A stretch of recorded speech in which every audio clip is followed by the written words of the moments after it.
Now coming to questions related to the different thermodynamic processes. Okay, so here we'll compare and study the four basic thermodynamic processes: isothermal, adiabatic, isobaric and isochoric. Okay, look at the points to remember.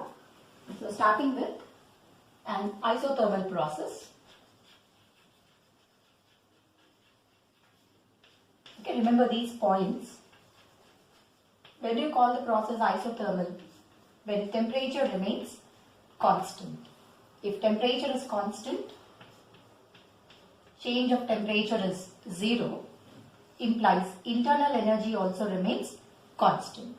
Okay, for an isothermal process, internal energy remains constant. Then second point is, since du is 0 for an ideal gas, du equal to 0 for an isothermal process, then what will happen to your first law of thermodynamics? We know dq is equal to du plus dw. Since du is 0, whatever energy you are supplying, it is going to get converted into work done. But provided the process is isothermal. It is extremely slow process.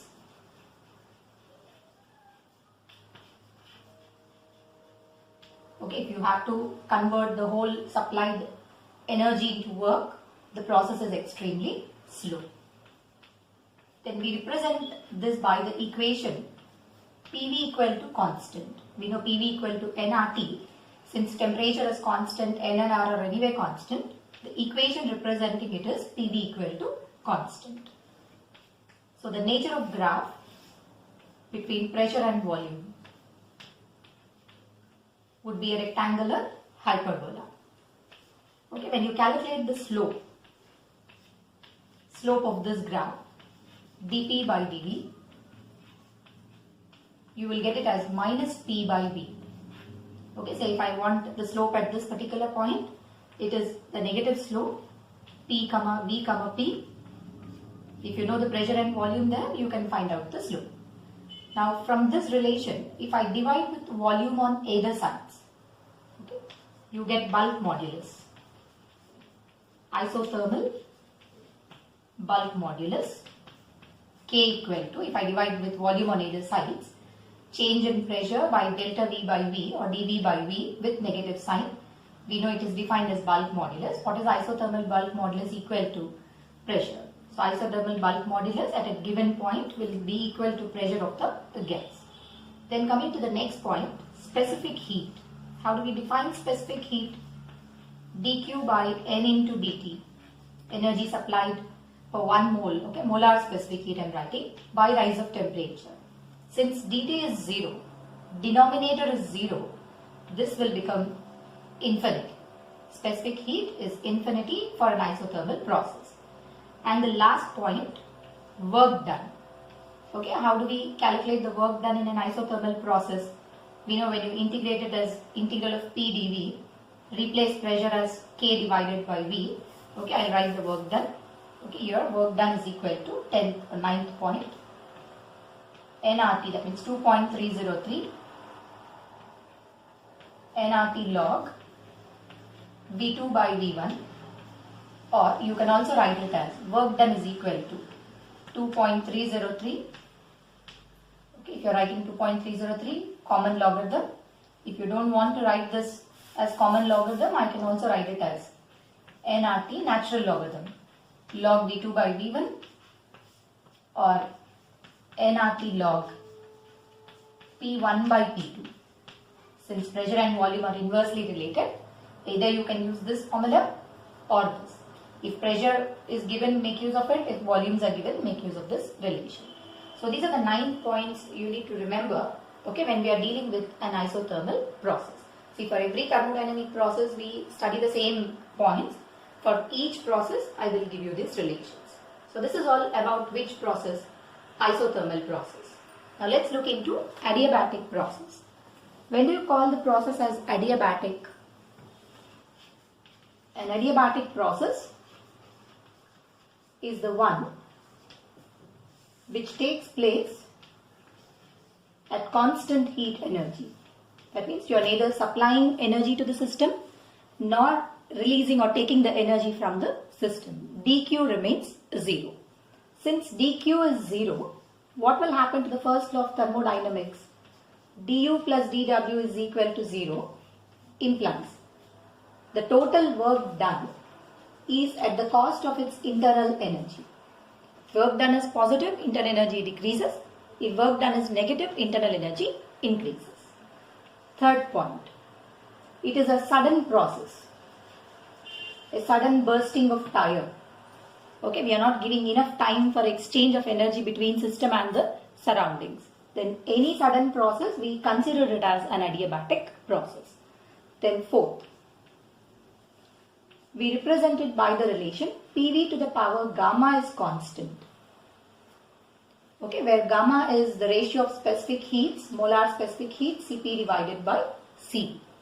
You can express this relation in terms of volume and temperature as well as pressure and temperature. So if you replace P as nRT divided by V, okay, you will get the formula in terms of volume and temperature. Okay, what is the formula in terms of volume and temperature? TV to the power gamma minus 1 is constant. One more relation I can write between pressure and temperature. P to the power gamma into V to the power 1 minus gamma is equal to constant. All the three of them represent an adiabatic relation. PV power gamma is constant, TV to the power gamma minus 1 is constant, or P power gamma, V to the power 1 minus gamma is constant. So these are the three equations representing the adiabatic process. Then what is the nature of pressure versus volume graph? Even here it is inversely related, but it is not a rectangular hyperbola. It is steeper than the previous. See, during expansion, if this is the isothermal process, for adiabatic process, the graph should have more slope. Okay, this gives you adiabatic. Because if you calculate the slope, dP by dV, differentiating this relation, what is the slope?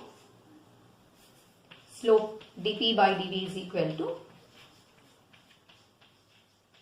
minus of gamma into P by V.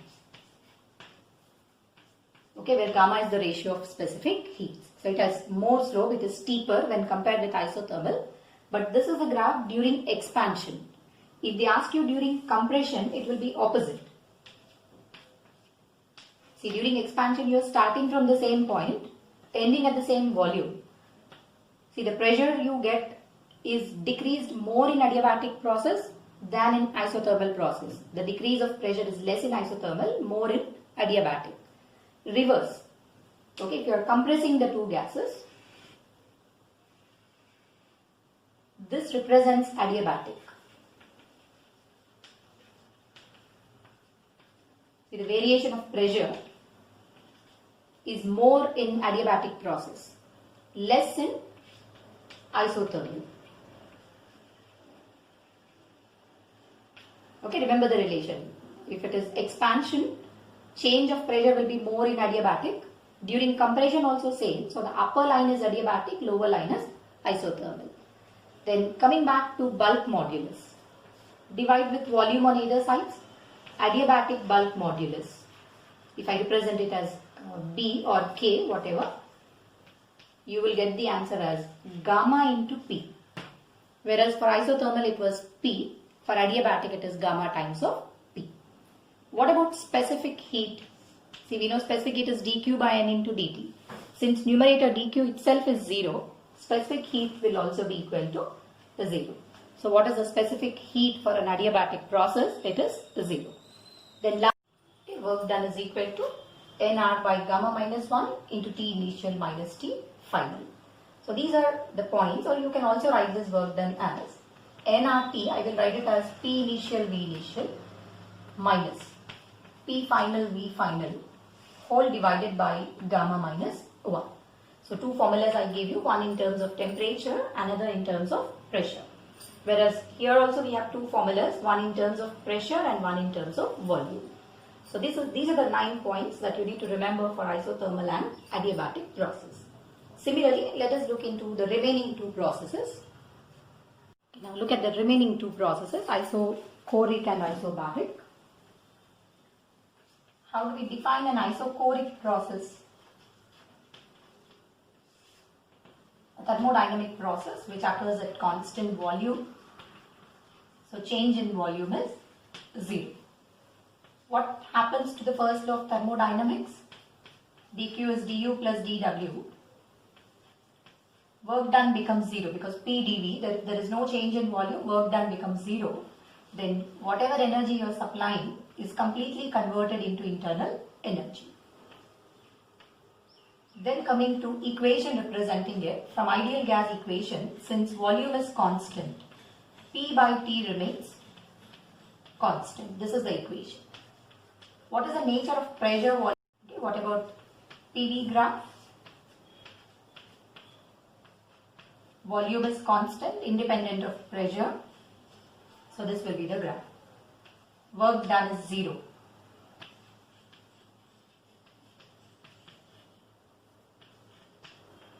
Slope. We know slope is dP by dV. Since dV is 0, slope is infinity. If slope is infinity, bulk modulus is also infinity. What about specific heat? We call this as specific heat at constant volume, molar specific heat. Is it dQ by N into dt? Since dQ is equal to du, we can write it as du by N into dt. Okay, so this gives you the specific heat. Anyway, work done is equal to 0.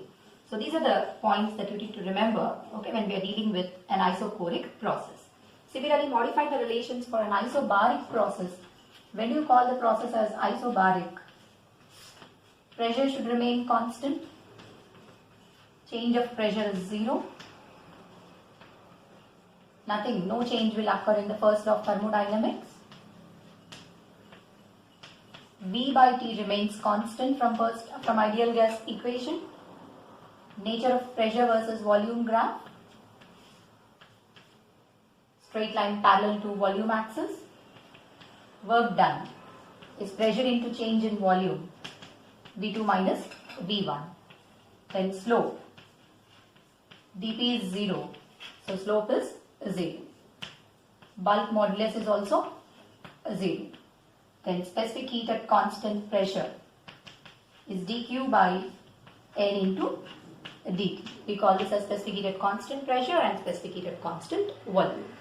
So these are the points that you have to remember, okay, while dealing with the 4 different types of thermodynamic process. Coming to numericals, here questions will be directly given based on adiabatic relation or calculation of work done, which has absolutely formula based applications. Now coming to a polytrophic process, okay, a thermodynamic process, okay, which is not belonging to any one of the classified categories, okay, whatever I have told you, okay, if it is in the form, okay, any process which is in the form PV to the power N is constant, where N is not equal to 1 and N is not equal to gamma. Okay, we know if N becomes gamma, it's an adiabatic process.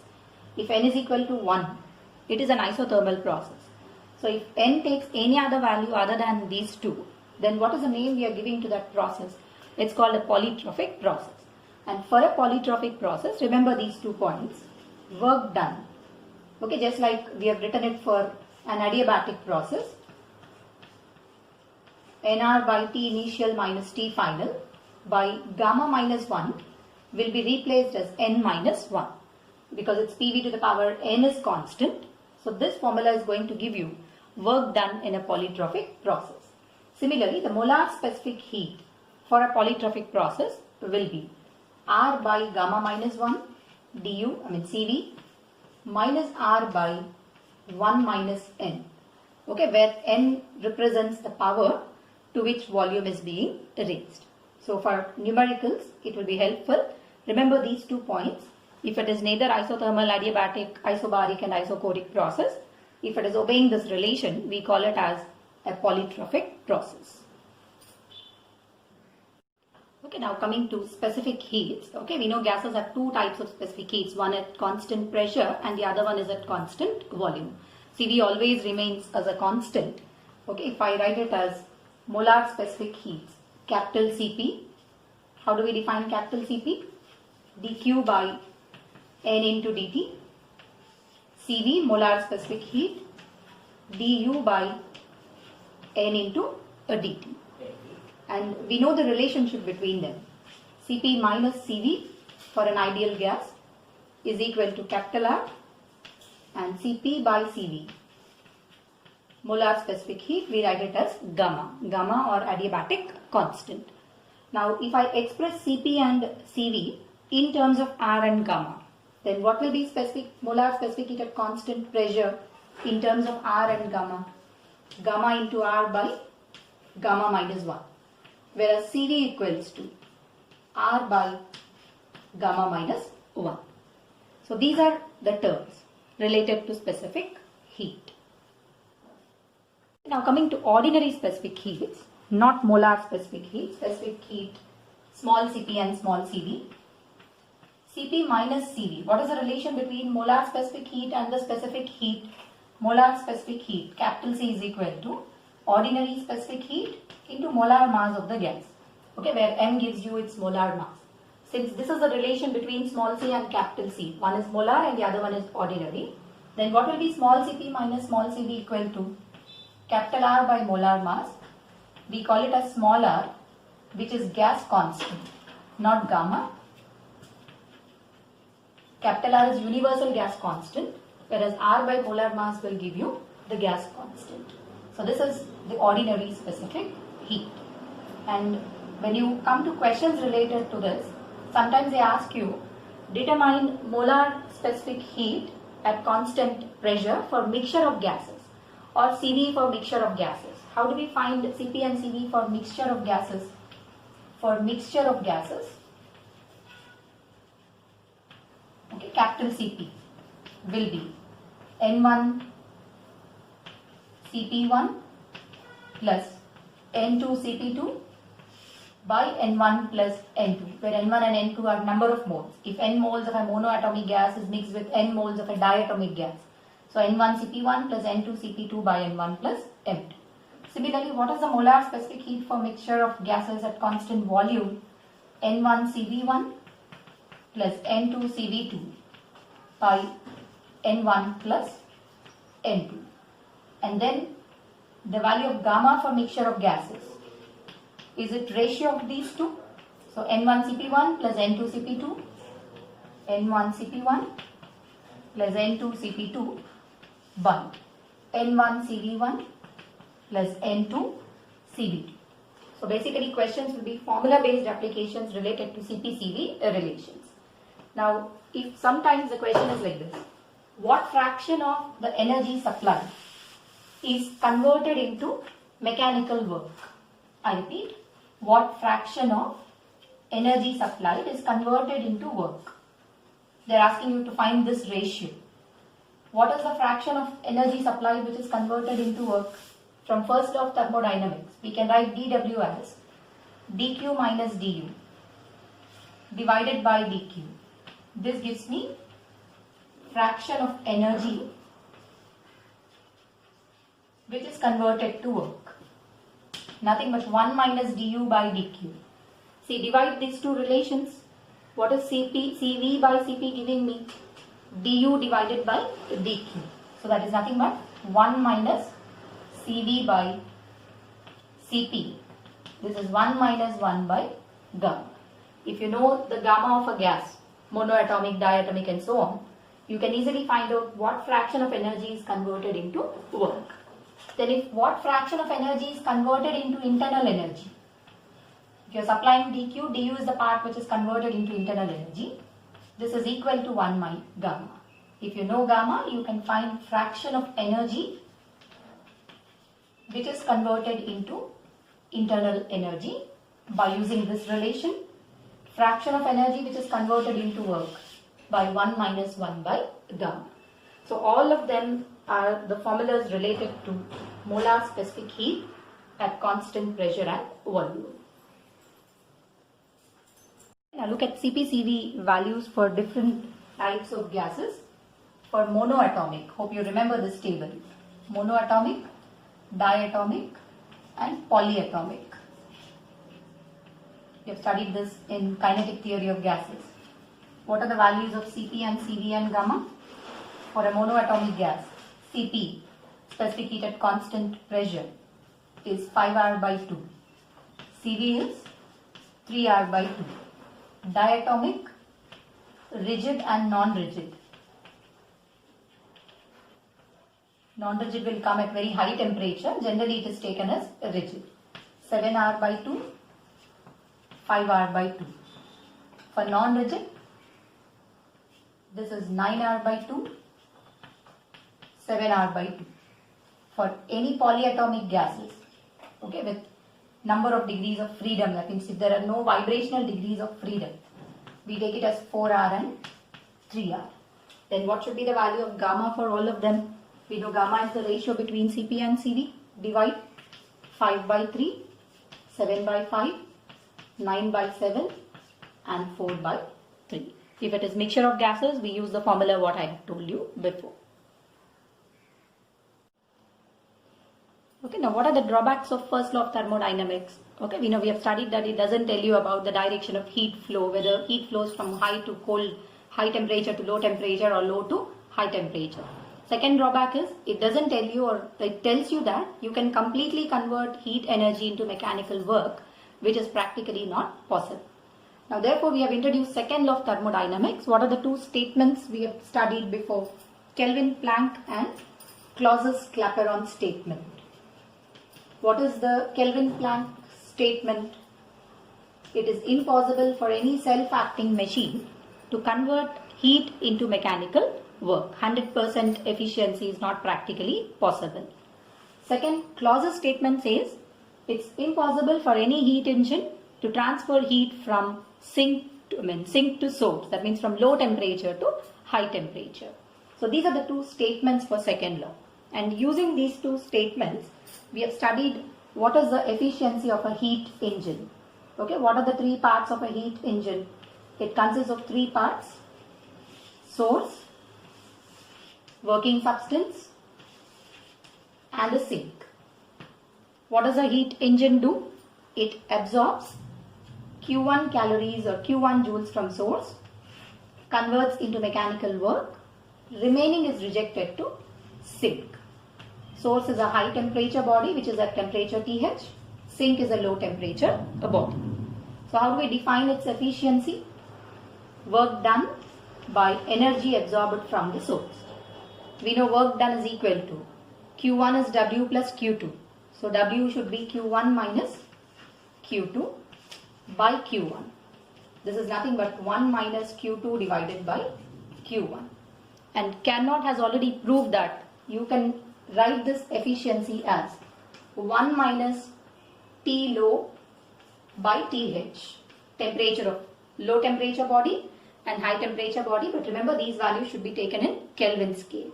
So this is your efficiency of a heat engine, and for a Carnot's heat engine we write it as 1 minus TL divided by TH, which is maximum possible efficiency. Then the reverse of this, what did we call it as? Refrigerator. How does a refrigerator operate? Opposite. Work has to be done on the system. When work is done on the system, it absorbs Q2 calories from sink and rejects Q1 calories to source. I repeat, what is the basic working process of a refrigerator? It is not doing work for us. We have to do work on the system.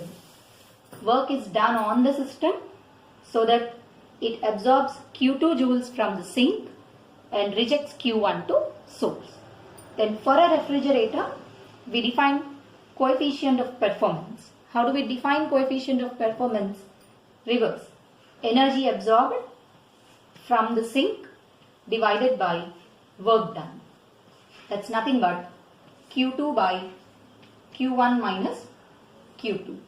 Okay, if you write it as Q2 by Q1 minus Q2, in terms of temperature, you can write it as T low by TH minus T low. High temperature minus low temperature, numerator is TL. So this gives you the coefficient of performance of a refrigerator, and you get numericals even related to this relation. Okay, basic formulas based on efficiency of a heat engine and coefficient of performance of a refrigerator. Okay, now coming to Carnot's heat engine. Okay, how did we define a Carnot's heat engine? It's an ideal heat engine, okay, which works on a reversible cyclic process and has maximum possible efficiency. Okay, an ideal heat engine which works on a reversible cyclic process and which is having a maximum possible efficiency. It's a laboratory heat engine. Then when will the process be reversible? What are the conditions we have discussed for a process to be reversible? A process will be reversible if it obeys these two conditions. There should be no dissipative forces. Dissipative forces should be absent. Okay, no friction, no air resistance and so on. Second condition, it should be a quasi-static process. A quasi-static process is the one which is extremely slow. At every point you can define pressure, volume and temperature. So extremely slow and quasi-static. Apart from it, in the absence of dissipative forces, you can achieve a reversible process. And Carnot has chosen 4 steps in his reversible process. What are the 4 steps? 2 are expansions and 2 are compressions. Remember the 4 steps? One is isothermal expansion, adiabatic expansion, isothermal compression, adiabatic compression. Okay, what are the 4 steps? Isothermal expansion, second is adiabatic expansion. Third step, isothermal compression. Fourth is adiabatic compression. 2 isothermal processes and 2 adiabatic processes. These 2 are adiabatic. Okay, if I write this as A, B, C and D, pressure is volume VA, pressure PE, VB, PD, BC and PC,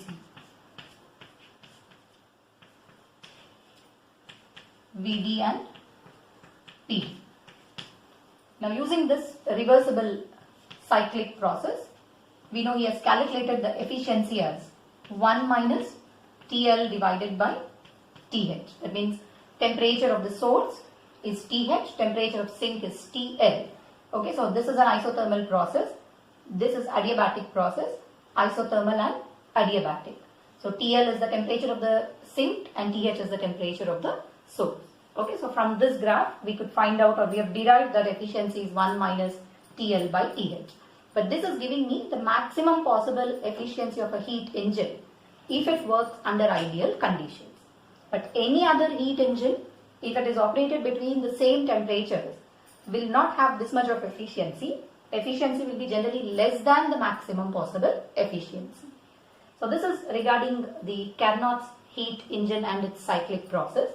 But here remember, since these 2 points are on the same adiabatic curve, okay, what is the temperature, initial temperature if I take it as TL, high temperature, and this as TL.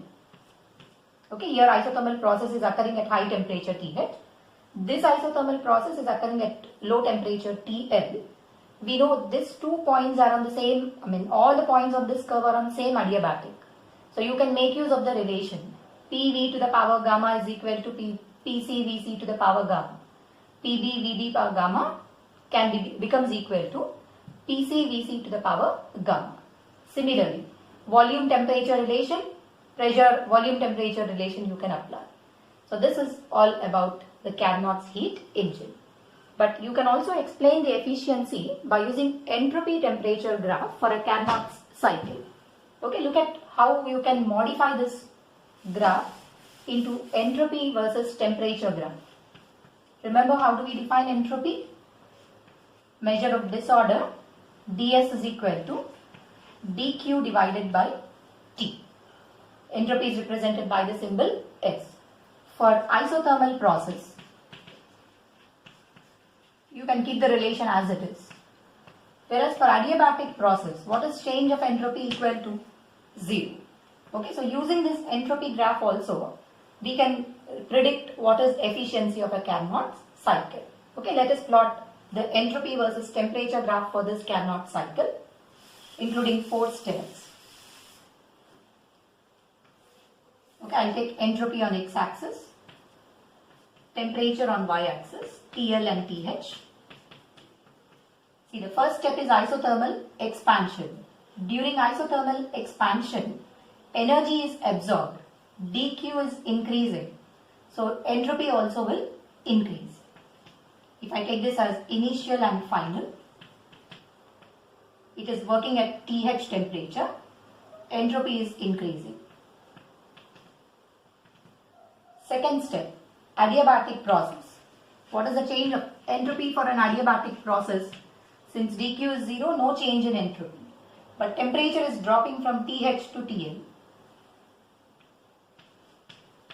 A to B, B to C. Isothermal compression. Entropy decreases. And last is again adiabatic compression. See, did we get a closed region? How to find efficiency here? Work done by energy absorbed. Work done is area enclosed. Calculate what is the area enclosed by the graph. Area enclosed is TL minus TH minus TL into S final minus S initial by energy absorbed. We know energy is absorbed only during isothermal expansion. Isothermal expansion. This area gives me energy absorbed. Okay, when you calculate this area, is it TH into SI minus SF minus SI? TH into change of entropy. Anyway, DS and DS will get cancelled. What is efficiency equal to? TH by TH is 1 minus TL divided by TH. So even by making use of entropy graph, you can determine the efficiency of the Carnot's heat engine. So not only Carnot's heat engine, any entropy versus temperature graph, you can find out the efficiency. So these are the points that you have to remember when solving questions related to Carnot's heat engine.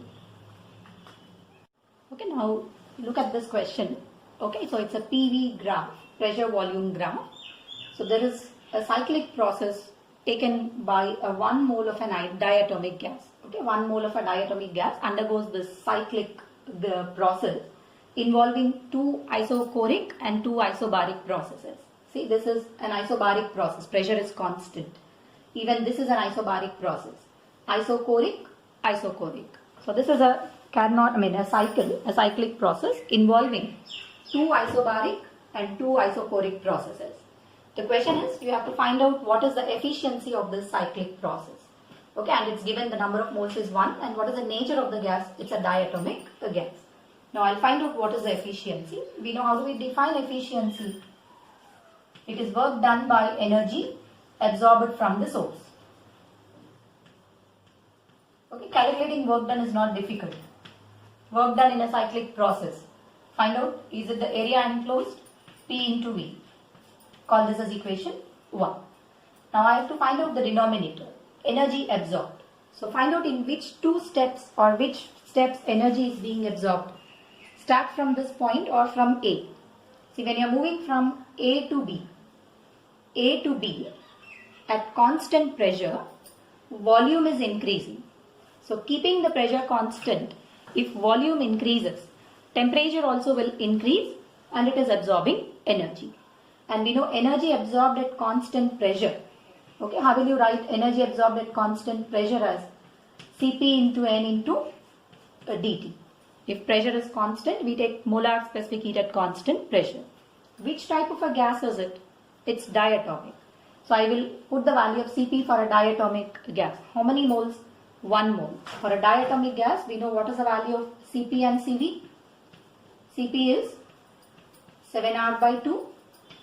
Cv is 5R divided by 2. Now make use of this. Cp, I am writing it as 7R by 2 for a diatomic rigid. N into dt. Or 7 by 2 into. Can I write nR dt as P dV, P final, V final, pressure into volume, Nr into change of temperature, Nrt is PV. So I will write it as Nr dt as P final V final minus P initial V initial for which step? A to B. This is from A to B, or 7 by 2. What is pressure P final and V final at B? Pressure is 2P, volume is 2V. So 4 PV. Initially pressure is 2P, volume is V. 2 PV. Energy absorbed in the process A to B is 7 by 2 into 2 PV. I will make it 7 PV. Call this as equation 2. Now come to B to C. What kind of process is B to C? Volume is constant. Can I call it as an isochoric process? And what's happening to pressure in the process?